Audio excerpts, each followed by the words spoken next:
challenges of launching a startup and how to overcome them. Hiring the right people for your business is crucial. And today, our speaker Taha will share his recruitment tips on how to make your business thrive.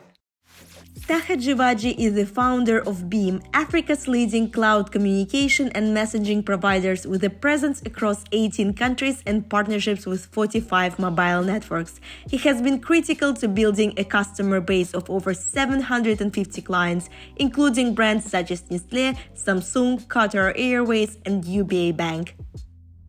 If we speak about launching the business, I know that it was a long time ago, but still, sure. I think you remember these times quite well. What kind of challenges did you face? How did you overcome them?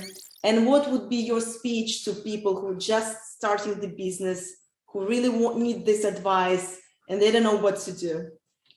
Sure. So we started a long time ago, so it's almost over 10 years ago now. Yeah, quite a while. Quite a while ago. It really started as a SMS marketing service, where I was trying to solve a problem for my parents' business, who were selling computers and laptops and wanted to reach students. And I wanted to kind of figure out what's the best way for them to get more customers, and SMS seemed to be the right channel for that. That evolved quite a bit over time. The marketing service didn't work quite too well. We faced a lot of challenges with that. Or I would say lessons learned would be the better way to say it. And a lot of growing up in the process.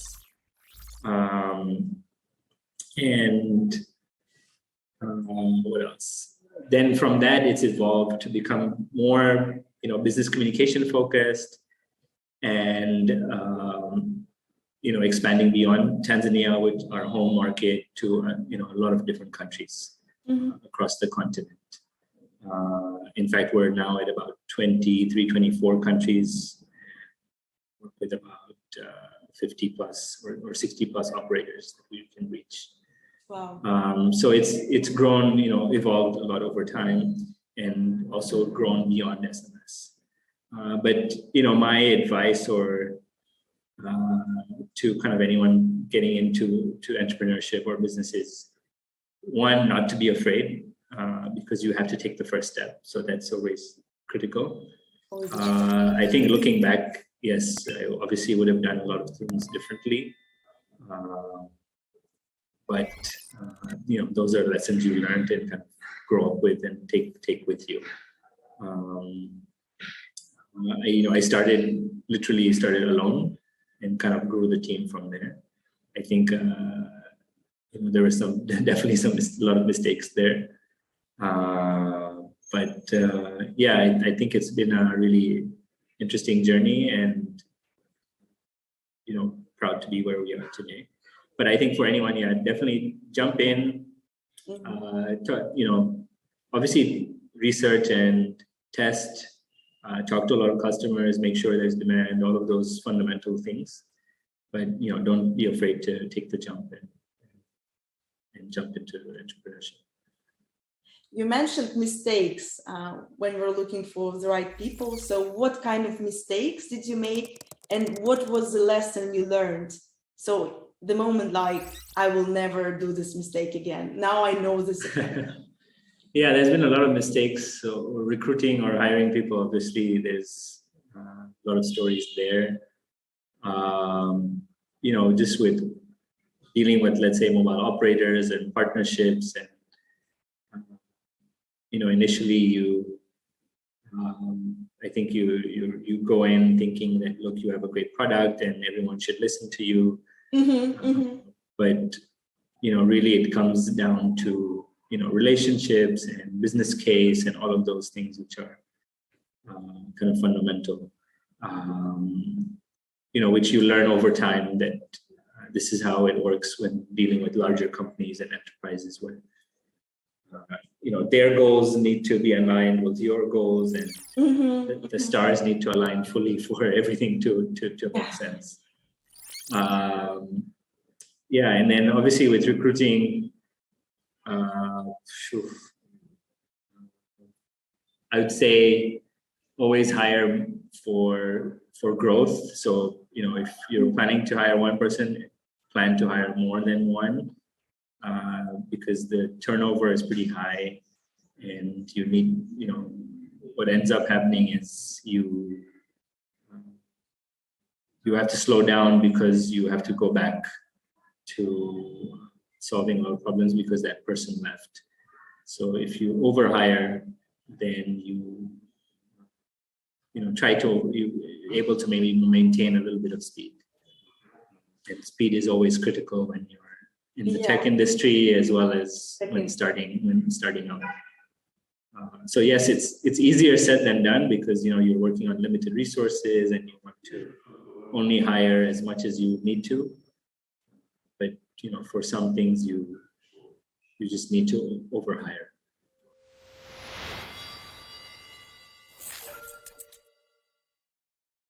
Do you have any tricks during the interview? So maybe a set of questions which you ask to actually determine whether there is the right person in front of you?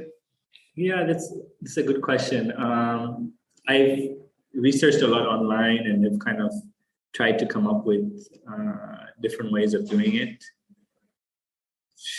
To tell you the truth, no one formula works, right? That's real. But what we've kind of come down to is we've come up with our own tests. So for each role, we have like a test that we give to assess people, whether it's a developer or it's a sales role. So that helps us kind of do a quantitative assessment of a person, as opposed to a qualitative. And it helps us, for the most times, at least give us a very good first line assessment of each person, regardless of their experience, their education. If you're able to pass this test, which is very aligned to what they would do day to day, then we can move on to interviewing you and assessing you fully. So that's worked for us, and it's helped us reduce our mistakes. Is it multiple choice? No, it's actually like a written assessment. They have to kind of, if it's a salesperson, they'll have to do a mini PowerPoint and write a couple of paragraphs and etc. So you have assessment criteria for each answer. You give if you say it's a quantitative analysis, or it's at least you're able to give a score on what they've done. It's still a little bit of qualitative, but at the end of the day, there is a little bit more substance to base it on, as opposed to one conversation or two conversations. How do you support your people for growth? We have a couple of training. Let me group a couple of things that we do. One is we've set up a kind of a performance appraisal process. So that helps staff at least give us an idea of what their goals are or where they would like to go. And that helps us gives us an idea of kind of maybe what staff are thinking or what they want from their organization. Mm-hmm.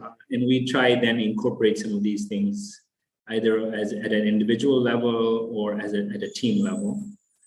And then overall as a company, we've done some simple things like every Friday afternoon, we have a training session of some kind. And it could be something that it's generic, like productivity or how to be more effective at your work, or it could be very technical, like how does this product work. And we've also experimented with people coming in and doing something they enjoy, right? So something they're passionate about, and they come tell everyone else about it. So we've had some interesting topics at times. One of our staff members is interested in poetry and did a presentation on poetry. And then one One session was on learning Chinese or Mandarin.